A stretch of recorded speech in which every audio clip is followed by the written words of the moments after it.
La Force a voulu qu'on le découvre. Tu devais amener l'équilibre dans la Force, pas la condamner à la nuit. Non. Je suis ton père. May the Force be with you. Bonjour à tous, dans cette vidéo on va parler du premier épisode de The Acolyte. Donc cette vidéo comporte évidemment des spoils sur le premier épisode, donc si vous ne l'avez pas encore vu, alors je vous conseille d'aller le voir avant cette vidéo. Sinon, bonne vidéo à tous. Avant même de lancer la série, on remarque les noms des deux épisodes. On remarque que les titres des épisodes ont un point commun. En effet, les deux titres sont deux mots avec son inverse. L'épisode 1 se nomme Perdu trouvé et l'épisode 2 se nomme Vengeance Justice.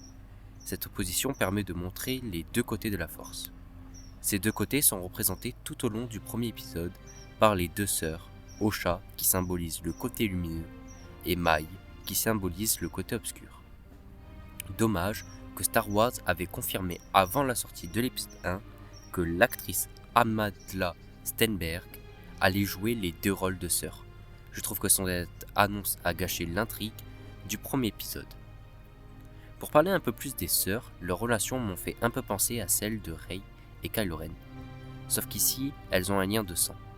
Je pense peut-être qu'elles pourront utiliser le même pouvoir de force qu'utilisent Rey et Ren pour se voir, se parler et même se combattre à distance. Cette relation me fait penser au symbole du yin-yang. Mai n'est pas que noire et Osha n'est pas que blanche. Elles ont toutes les deux une part en elles. D'ailleurs, quand elles se parlent dans le rêve, Mai dit à Osha « Tu m'aides à être moi et je t'aide à être toi ». Cette relation est intéressante avec le symbole du yin-yang. Mai cherche à être forte et puissante, mais elle est encore traumatisée de l'incendie. Or selon Sol et Osha, c'est elle-même qui l'a provoqué. C'est d'ailleurs pour ça que Osha déteste sa sœur. C'est peut-être la raison d'ailleurs qui lui a poussé à quitter l'ordre, car la haine est interdite. Ce qui est de Mai, elle semble avoir une haine envers les Jedi. Quand Maître Indara dit que les Jedi n'utilisent pas leur sabre laser contre des adversaires non armés, elle répond que c'est faux. Ainsi, nous savons que Mai connaît les Jedi.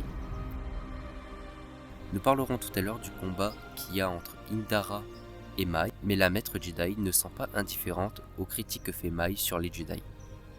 Cependant, le seul lien que Mai a pu avoir avec les Jedi est avec Sol, lors de l'incendie, car Sol était présent.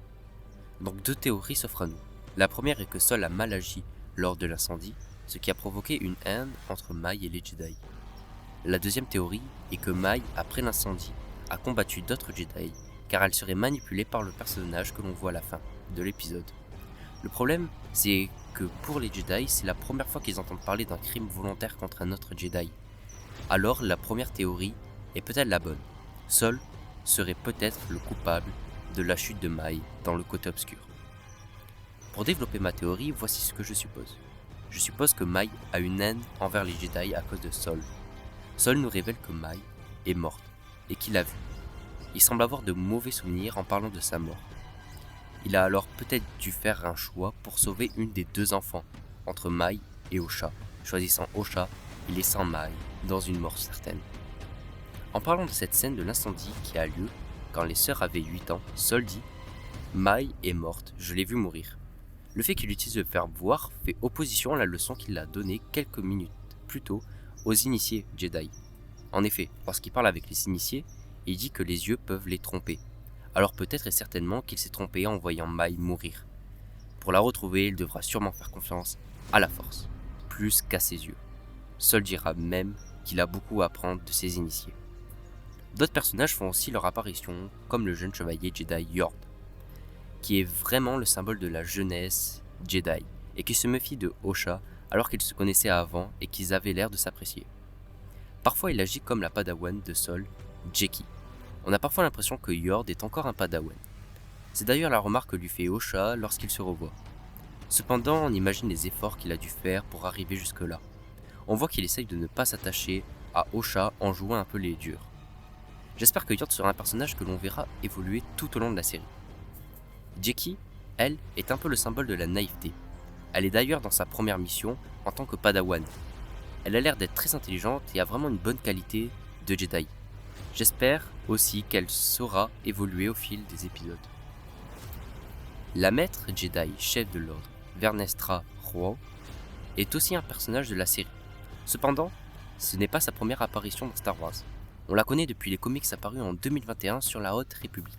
Ce n'est pas le sujet de la vidéo de parler d'elle, mais si ça vous intéresse, n'hésitez pas à me le dire. J'en ferai peut-être une vidéo. Si elle dit dans la série se souvenir de Sol quand il était petit, c'est parce qu'elle a plus de 110 ans lors de la série The Acolyte.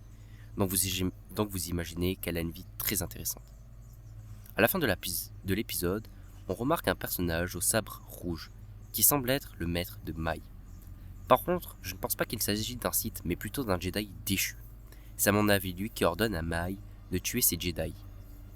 Ce maître a un sabre rouge, alors qu'il parle de tuer sans armes.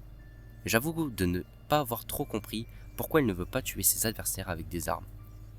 On remarque aussi que Maï n'utilise pas de sabre laser. Ses couteaux sont cependant très importants pour elle. Elle ne les quitte jamais. Par exemple, après le combat contre la maître Indara, elle récupère tous ses couteaux, alors qu'elle semblait lors du combat vouloir récupérer le sabre laser de la Jedi. Lorsque la maître meurt, elle ne le récupère pas. De plus, lors du combat, Indira sent que Maï possède la force, alors qu'elle ne l'a pas encore utilisée. Cela montre la sagesse de la Jedi. Elle arrive à reconnaître quel genre d'adversaire elle affronte. Quand Indira enlève la cagoule de Maï, elle la reconnaît. A-t-elle reconnu Maï ou l'a-t-elle confondue avec sa sœur au chat? Je ne sais pas. Mais étant donné qu'Indara est un personnage très fort par sa maîtrise de la force, il est probable qu'elle ait reconnu qu'il s'agissait de Maï, ce qui suppose qu'Indara connaissait Maï avant l'incendie, ou qu'elle était présente avec Sol lors du drame. Alors peut-être que Maï veut se venger de toutes les personnes qui étaient présentes lors de l'incendie. Cependant, si c'est le cas, on remarque aussi lors de la mort d'Indira l'indifférence de Maï. Elle ne semble pas être contente de la mort d'Indira. Elle semble plutôt avoir suivi les ordres de son maître. Je n'ai pas trop aimé le personnage d'Indira, surtout à cause de sa mort. Un Jedi est censé voir le danger arriver, surtout quand tout au long du combat, on insiste sur le fait que son plus grand talent, c'est sa maîtrise de la force. Pendant le combat, et lorsqu'Indara sort son sabre, Maï dit qu'un Jedi sort que son sabre lorsqu'il va tuer. Comme je l'ai dit précédemment, Indara ne semble pas indifférente à ces remarques, et décide même de descendre son arme. Cette remarque est peut-être en lien avec ce qui s'est passé lors de l'incendie. Je pense sincèrement que Sol ou d'autres Jedi ont mal réagi lors de cet incendie. D'ailleurs, pourquoi était-il présent à ce moment? Pour quelle raison? Pourquoi le conseil a décidé d'entraîner Osha alors qu'elle était âgée? Pourquoi Sol n'a pas signalé au conseil qu'elle avait une sœur jumelle? Toutes ces questions m'intéressent vraiment. Il me tarde vraiment de voir la suite de la série. J'ai apprécié ce premier épisode qui développe très bien les personnages. On comprend assez facilement l'histoire des deux sœurs. J'ai eu un peu de mal à accrocher au début, mais je me suis fait vite prendre au jeu. Il me tarde de regarder le deuxième épisode pour comprendre les relations entre Sol et Maï. Je suis encore partagé sur la série et j'attends vraiment la suite. Cependant, c'était une très bonne mise en bouche de ce qui nous attend. Donc à vous de me dire ce que vous attendez par la suite pour la série ou de me dire ce que vous avez pensé de ce premier épisode en commentaire. Merci d'être resté jusqu'ici. Si vous voulez voir mes autres vidéos sur The Acolyte, n'hésitez pas à vous abonner. Allez, que la force est avec vous. À jamais.